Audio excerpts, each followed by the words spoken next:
आप देख सकते हैं आपके सामने इंटरेस्ट ऑन ड्राइंग्स का एक क्वेश्चन है। ये हर बार एग्जाम में आता है बट सब स्टूडेंट्स कंफ्यूज हो जाते हैं। तो आइए इसको सॉल्व करते हैं हम। इस क्वेश्चन में दिया है कि एक पार्टनर है जो 10,000 हर महीने विड्रॉ करता है। तो under the partnership deed interest on drawing है 15% पर एनम। तो हमें इंटरेस्ट ऑन ड्राइंग निकालना है if drawings are made regularly in the beginning of the month. तो इस हिसाब से अगर पार्टनर 10,000 हर महीने निकालता है तो उसकी साल की पूरी टोटल ड्राइंग्स होगी 10,000 इंटू 12, क्योंकि एक महीने की 10,000 तो टोटल पूरे साल की मतलब 12 मंथ्स की इंटू ये हो गया 1,20,000। 1,20,000 आ गए उस पार्टनर की पूरे साल की ड्राइंग्स। और अब निकालते हैं interest on drawing in the beginning of the month. अगर वो हर महीने के शुरू में पैसा निकालता है तो कितने महीने का उस पर इंटरेस्ट लगेगा। तो 1,20,000 मतलब टोटल ड्राइंग्स जो उनसे विड्रॉ की इंटू 15% जो इंटरेस्ट ऑन ड्राइंग्स गिवन है क्वेश्चन में at the rate of 15% per annum. अब इसमें ये हम कितने महीने का इंटरेस्ट लगाएंगे। तो यहाँ पे दिया है कि पार्टनर ने जो ड्राइंग्स विड्रॉ किया वो हर महीने के स्टार्टिंग में की है, बिगिनिंग ऑफ द मंथ। इस हिसाब से अगर वो पहले महीने में विड्रॉ करेगा तो उसके बाद उसके पास 12 महीने बचेंगे और 12 महीने बचेंगे। देन उसके बाद जब वो लास्ट मंथ में विड्रॉ करेगा तो पूरा मंथ बाकी रह जाएगा। तो 12 + 1 टोटल हो गए 13 मंथ। अगर हम इन दोनों का एवरेज निकालेंगे तो हमारे पास आएगा 7.5, यानी कि 12 + 1/2।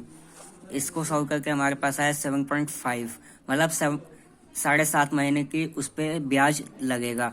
तो इस हिसाब से हो गया 1,20,000 इंटू 15% इंटू 7.5/2, मतलब 7.5 महीने का इंटरेस्ट है उस पर।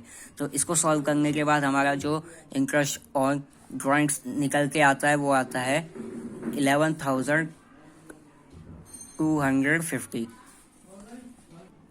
इसी हिसाब से हम हमारा सेकंड पॉइंट देखते हैं। अगर partner in the middle of the month मतलब हर महीने के मिडल में विड्रॉ करता है तो क्या होगा। इसी हिसाब से हमारे पास टोटल ड्राइंग्स थी 1,20,000 और 15% इंटरेस्ट था। तो अब हम इसका एवरेज मंथ निकालेंगे, जो कि जिससे हमें पता चलेगा कि कितने महीने के लिए हमें इस पर इंटरेस्ट लेना है। तो इस हिसाब से अगर वो फर्स्ट मंथ में विड्रॉ करेगा तो उसके पास टोटल 11.5 मंथ्स बचेंगे उसके फर्स्ट विड्रॉ के बाद। और जब वो लास्ट विड्रॉ करेगा तो उसके पास 0.5 मंथ्स बचेंगे। इन दोनों का अगर हम एवरेज निकालें तो हमारे पास आता है 6, मतलब 6 मंथ्स का उस पर इंटरेस्ट लगेगा। तो इस हिसाब से अगर partner in the middle of the month मतलब हर महीने के मिडल में विड्रॉ करता है तो उस पर 6 मंथ का इंटरेस्ट लगता है। इस हिसाब से उसका पूरे साल का इंटरेस्ट हुआ ये। इसको सॉल्व करने के बाद हमें मिलता है 9,000, मतलब उसका जो इंटरेस्ट है वो है 9,000 पूरे साल का इंटरेस्ट ऑन ड्राइंग्स। अब हम अपनी तीसरी कंडीशन पर आते हैं, जो कि है at the end of the month. इस कंडीशन में हम सेम करेंगे कि 1,20,000 टोटल ड्राइंग्स हैं उसकी और उस पर 15% इंटरेस्ट हमको दिया हुआ है, 15% पर एनम। अब इस पॉइंट में at the end of the month वो हर महीने के अंत में ड्राइंग्स को विड्रॉ करता है। तो जब वो पहले महीने में ड्राइंग्स विड्रॉ करेगा तो उसके पास टोटल 11 मंथ्स बचेंगे।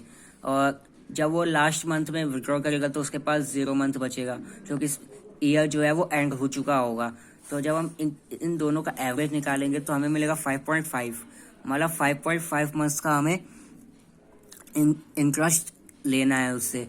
तो इस हिसाब से उसका हम निकालेंगे 1,20,000 टोटल ड्राइंग्स, 15% इंटरेस्ट है 5.5 मंथ्स के लिए।